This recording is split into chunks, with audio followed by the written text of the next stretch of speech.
मैं ये भी बता दूं कि शायद आपको आंसर की चेक करने में प्रॉब्लम भी हुई होगी बहुत, क्योंकि नहीं रह पाते याद इतने दिनों तक क्वेश्चंस। अगर डी ट्रिपल एस भी हमारी भी रिस्पॉन्स शीट देता है तो ज्यादा अच्छे से हम अपनी आंसर की चेक कर सकते हैं। जो मैंने सेफ स्कोर बताया है, देखिए जो सेकंड पार्ट होता है वो तो यही होता है कि आपको क्वालिफाई करना है, बट आप जो मेरिट क्लियर करते हो उसमें फर्स्ट पार्ट ए का बहुत बड़ा रोल होता है। अगर आप पार्ट ए अच्छे से अटेम्प्ट करके आ रहे हो। Hello everyone, welcoming to my channel. जैसे कि डी ट्रिपल एस बी ने अपनी आंसर की रिलीज कर दी है और अभी तक आप सभी ने अपने अपने आंसर की चेक कर भी ली होगी। जैसे कि मैंने कहा था कि डी ट्रिपल एस बी को अपनी आंसर की रिलीज कर देने दीजिए, देन उसके बाद में सारी शिफ्ट के क्वेश्चंस चेक करके देन उसके बाद बता पाऊंगी कि एक्सपेक्टेड कट ऑफ क्या होने वाली है। और देखिए मैंने सारी शिफ्ट के क्वेश्चन पेपर चेक किए हैं। 6 दिसंबर को जो एग्जाम हुआ था वो भी, एंड जो 12, 13, 14 को एग्जाम हुए हैं उनकी भी सारी शिफ्ट के क्वेश्चंस चेक किए हैं। तो मुझे जो क्वेश्चन मतलब सभी क्वेश्चन पेपर की बात करूं अगर मैं, तो मुझे मॉडरेट टू हाई लेवल लगा है क्वेश्चंस का। मैं ये भी बता दूं कि शायद आपको आंसर की चेक करने में प्रॉब्लम भी हुई होगी बहुत, क्योंकि नहीं रह पाते याद इतने दिनों तक क्वेश्चंस। अगर डी ट्रिपल एस भी हमारी भी रिस्पॉन्स शीट देता है तो ज़्यादा अच्छे से हम अपनी आंसर की चेक कर सकते हैं। क्योंकि मुझे भी ऐसे ही प्रॉब्लम हुई है, कुछ क्वेश्चंस याद रहे हैं और कुछ क्वेश्चंस याद नहीं रहे हैं।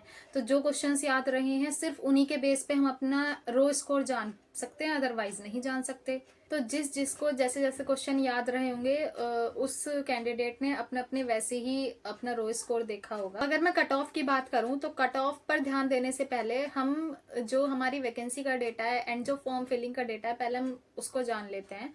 तो जो हमारी 2021 जो लास्ट टाइम की वैकेंसीज थी वो थी हमारी फीमेल की 1167 वैकेंसी थी, एंड जो मेल की वैकेंसी थी वो थी 988 वैकेंसी। जो अपियरिंग कैंडिडेट्स थे वो थे 13,000 फीमेल अपियर हुई थी, एंड जो 10,000 मेल अपियर हुए थे।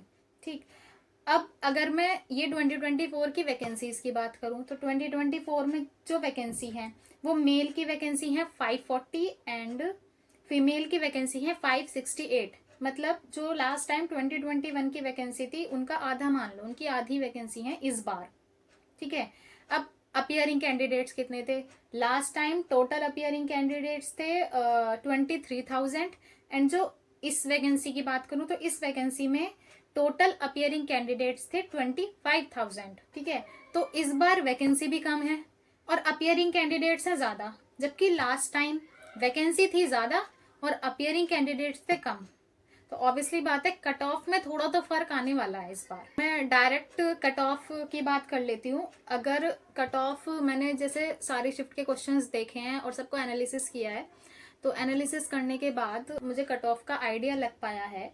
वो है, तो यूआर की जो कट ऑफ है वो 105 से 110 के बीच आप मानकर चलिए। यूआर की कट ऑफ 105 और 110, 4-5 नंबर ऊपर या नीचे हो सकते हैं, बट जो यूआर कैटेगरी के बच्चे हैं अगर उनके 105 110 के आसपास मार्क्स आ रहे हैं, ठीक है, वो अपने आप को सेफ माने। अगर ओबीसी की बात करूं तो ओबीसी 80 90 80 और 90 के बीच के जो कैंडिडेट्स हैं वो अपने आप को सेफ माने। मैंने अभी कहा 4-5 नंबर ऊपर 4-5 नंबर कम, ये आप एवरेज मान सकते हैं। ठीक है, एससी कैंडिडेट्स के जो बच्चे हैं वो अपना 70 to 75 लेकर चलें।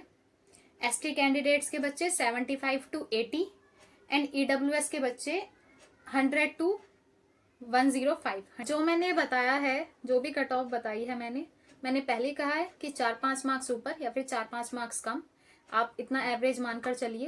मैंने अभी कहा कि जो लास्ट टाइम की कट ऑफ थी उसमें थोड़ा बहुत चेंज देखने को मिलेगा। जरूरी नहीं है कि जितनी लास्ट टाइम थी इस बार भी उतनी ही हो। हाँ, क्वेश्चन पेपर जो था वो शॉकिंग था सबके लिए, क्योंकि लास्ट टाइम जो था वो सिलेबस उस अकॉर्डिंग नहीं था जिस अकॉर्डिंग इस बार जो हुआ है। इस बार ये हुआ है कि सिलेबस तो अच्छी तरीके से डिफाइन था, बट क्वेश्चन पेपर इस बार भी शॉकिंग ही था।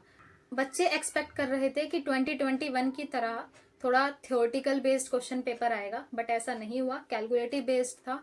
और मैं ये कह सकती हूँ कि जो कैंडिडेट्स अपियर हुए हैं उनमें से बहुत कम बच्चे होंगे तो मतलब टोटल क्वेश्चंस अटेम्प्ट करके आए होंगे, क्योंकि टाइम के अकॉर्डिंग पॉसिबल नहीं था बिल्कुल भी पूरे के पूरे क्वेश्चन अटेम्प्ट करना। जो मैंने सेफ स्कोर बताया है, देखिए जो सेकंड पार्ट होता है वो तो यही होता है कि आपको क्वालिफाई करना है, बट आप जो मेरिट क्लियर करते हो उसमें फर्स्ट पार्ट ए का बहुत बड़ा रोल होता है।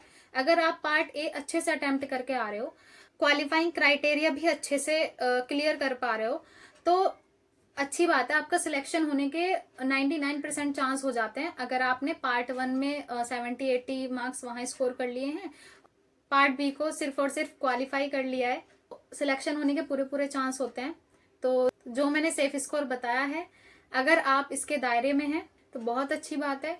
और जिसके मार्क्स बहुत ज़्यादा ही कम आ रहे हैं, उन्हें नहीं लग पा रहा कि शायद हम रिजल्ट में हमारा रोल नंबर होगा भी या नहीं, तो आगे की तैयारी कीजिए। एलडी ग्रेड का एग्ज़ाम है, केवीएस एनवीएस के एग्ज़ाम है, ईएमआरएस के एग्ज़ाम है, देन उनकी तैयारी कीजिए। तब तक के लिए स्टे फोकस्ड, स्टे मोटिवेटेड, क्योंकि टीचर बनना एक करियर नहीं है, एक जिम्मेदारी है।